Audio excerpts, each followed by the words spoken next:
Битолскиот писател Ѓорги Лазаревски денеска во просториите на Педагошкиот факултет во Битола ја промовираше книгата Светли ликови на просветни работници. Во неа се опфатени неговите професори од учителската школа браќа Миладиновци, а биографските податоци се добиени претежно од нивните семејства, како и бројни други извори и лични сознанија на авторот. Лазаревски за своите професори вели: "Моето пишување за нив е скромно, зашто нивното дело и значење е многу поголемо и позначајно. Трудот го работа со многу почит и со многу љубов, затоа што тие професори го заслужуваат тоа. Но трудот е малку напиша, скромно, затоа што колку и да напиша, пак малку ќе биде, како да ги опишам, недоволно ќе биде, и што и да напишам, пак нецелосно ќе биде.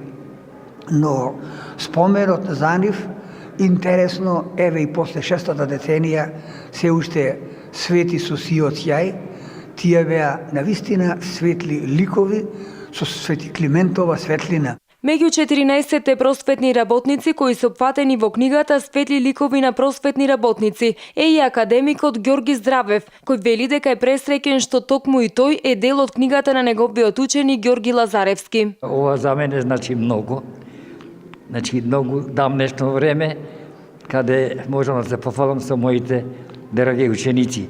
Го споменувам Ѓорги Лазаревски, авторот на книгава, од една причина што тој и како музичар, како ученик, еден од најдобрите, нескромно е најдобар, меѓу најдобрите, покрај учителската работа и со музика се занимаваше. Книгата Светли ликови на просветни работници е издадена од Македонското научно друштво од Битола во 200 примероци.